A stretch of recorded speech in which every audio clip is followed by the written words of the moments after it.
Welcome back. President Biden says the Defense Production Act will help the country get 100 million coronavirus vaccine doses in his first 100 days in office. He signed an executive order to invoke the DPA for personal protective equipment and supplies to distribute the vaccine this week. Eric Crusius is partner at Holland Knight. Eric, welcome. Thanks for coming on. You and I have talked about the DPA on a number of occasions. How does it apply in particular to the vaccine supply chain, Eric? Well, this new executive order, which President Biden just signed, will allow the different agencies to kind of work together and figure out, what supplies are needed for the vaccine. Because, of course, the vaccine serum itself is not the whole thing. It's the entire supply chain that gets the vaccine from the manufacturing facility to the arm of the person who's receiving it. So the interesting thing about this executive order is it doesn't require the use of the Defense Production Act right now. Right now, the government has authorized the use of the Defense Production Act for HHS and FEMA for medical supplies. But the interesting thing about this version is that DoD could potentially also be involved. So what these agencies have to do is they have to look at whether these supplies are coming in at a rapid enough pace to get that 100 million shots in the first 100 days, plus the PPE that's necessary. And if they feel like they're not getting there, then it looks like maybe DoD is on the precipice of getting kind of that DPA authorization that they haven't had yet. What does someone do, or what does someone have to do when the DPA is invoked that it didn't do or didn't have to do before it was invoked? What's the end result that can happen as a result of this invocation that wouldn't have happened if it hadn't happened? Well, I hope you have about an hour to explain it.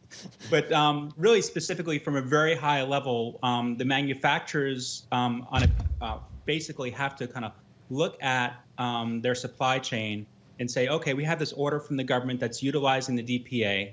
And because of that, we have to prioritize this government order ahead of all our other orders, even other government orders that are not rated.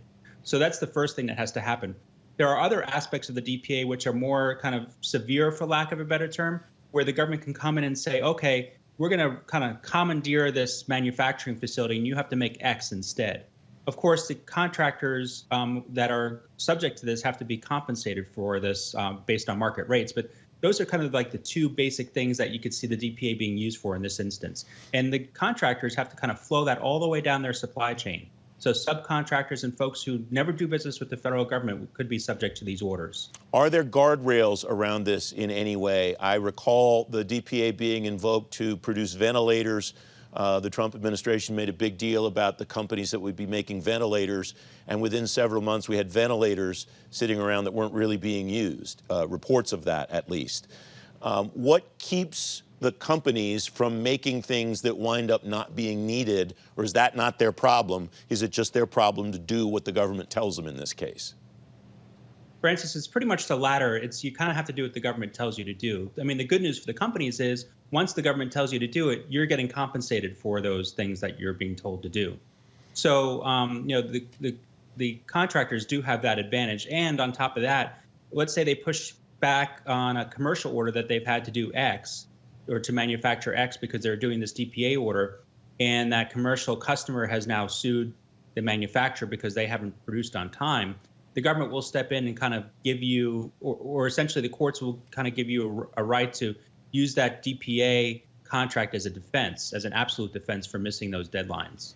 Is there a timeline requirement, or can there be a timeline requirement, or is it just make this stuff as quickly as possible? And is there any limit to what the government can ask for? It doesn't sound like there is. They can ask for anything that they need. Right. So there is a time. The government is required to kind of give you a timeline as far as when it's required to be produced by. If they don't, that's not really a valid DPA order. What happens then is the contractor looks at that deadline and says, we can do this or we can't do it. And if they say they can't do it, then there's a negotiation between the government and the contractor itself. Once the contractor kind of agrees to that deadline, though, they have to meet it, or they could be subject to cancellation and things like that by the government. Eric Crusius, thanks very much. It's great to have you on the program. Thank you.